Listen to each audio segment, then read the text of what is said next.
hole fishing involves the removal of unwanted objects from the wellbore. The objects can be tools, equipment, and broken pieces of drill pipe, bits, or tubulars. Open hole fishing begins following a back-off in the drill string at or above the stuck point of the fish in the wellbore, leaving an accessible fish top. The fish can be removed using special tools and techniques. A screw-in sub is one of the most common fishing tools. Its modified pin can be used to catch an undamaged fish.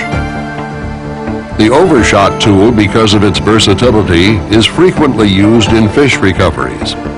Its simple design includes a circulating and releasing action, as well as a 360-degree catch of the fish. Normally, the overshot or screw-in sub is connected to the bottom of the bumper sub and fishing jars on the fishing assembly. As the tool is lowered over the fish, the top of the fish passes through the tool into the bowl. When the assembly is raised, grapples engage the fish at a lower point, and it is worked free and pulled upward. If the top of a fish is bent, twisted, or broken, it should be dressed off to provide a clean top so the grapple can secure it firmly. Dressing off is achieved with a skirted or hollow-fluted mill. Several types of mills are available for this purpose and other jobs. In a washed-out hole, use of a hydraulic knuckle joint located above the overshot kicks out under pump pressure to increase the sweep of the overshot to facilitate capture of an elusive fish. With a severe washout, a wall hook guide run on the bottom of the overshot further improves the search and capture of the fish. When the fish cannot be dislodged by pulling with the overshot, a jarring assembly run in the fishing string can be activated to strike heavy blows, either up or down, on a stuck fish to free it. The down action is achieved with a bumper jar, essentially a slip joint with a sliding stroke. The impact, enhanced by the weight of drill collars above the bumper jar, results in a sharp blow with the fishing string. Dropping the string quickly produces a sharp downward blow on the fish. This jarring action is especially effective in freeing key-seated pipe or a string that is stuck as a result of an upward pull. In many cases, a stuck fish will require a powerful upward jar to free it. Hydraulic fishing jars permit an upward impact. The impact produced by a hydraulic jar depends on the amount of pull taken on the tool before it trips. As indicated earlier, the impact of a hydraulic jar is enhanced by the weight of drill collars placed above the tool. A jar accelerator further intensifies the effect of a jar at any depth. It is especially effective in shallow fishing operations where elasticity present in longer drill strings is not available. The use of an accelerator also keeps the energy of the jar impact from being lost uphole. When a fish is stuck and cannot be jarred or worked free, a widely used practice called washover is employed. The washover operation is the most successful way to free a fish and requires expert judgment both in pipe selection and in its proper running application.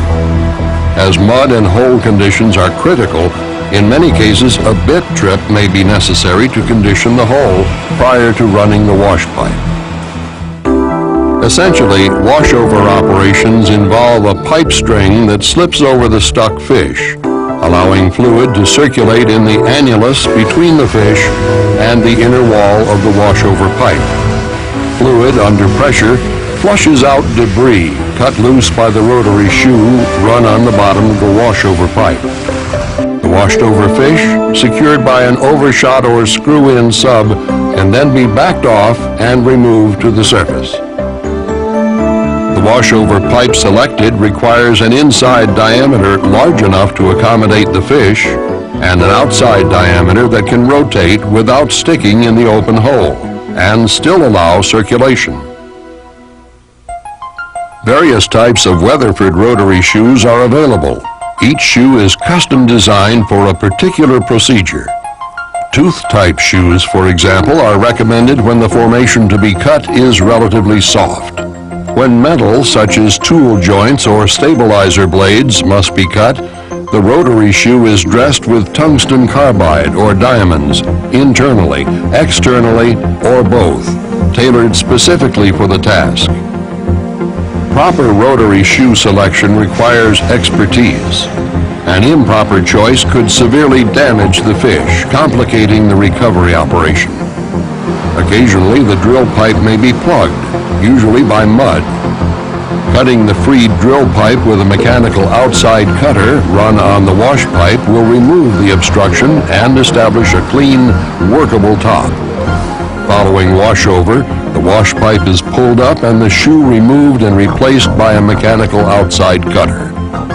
Run into the well and over the freed fish, the cutter is engaged. With a slight upward strain, cutter knives are fed through the wall of the drill pipe fish, and the fish is parted. Rotation is then stopped, and the cut piece of fish is recovered and pulled to the surface. When the fish is stuck off bottom, a wash pipe spear may be run in conjunction with the wash pipe and screwed into the fish prior to the washover procedure. This prevents a fish freed by the washover operation from dropping to the well bottom and damaging the well bore, drilling string, or drilling bit. Open hole fishing also involves the retrieval of junk at the well bottom. Junk is defined as any unwanted material in the hole that hampers operations, such as accidentally dropped tools, metal debris, and parts of equipment, including cones from drill bits. A commonly used retrieval tool is the fishing magnet. Fishing magnets are especially cost-effective for retrieving smaller ferrous objects, such as bit cones, slips, and mill cuttings.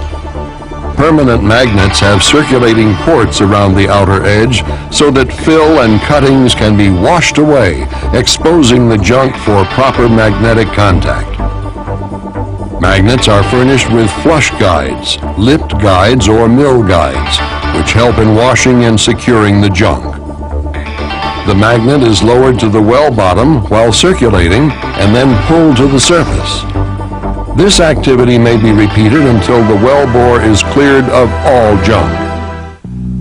Where junk pieces cannot be caught by a magnet or consist of non-ferrous metals, Weatherford employs specialized junk baskets, depending on the type of formation encountered. These retrieval tools consist of 3 basic types. The simplest to use is called a boot basket.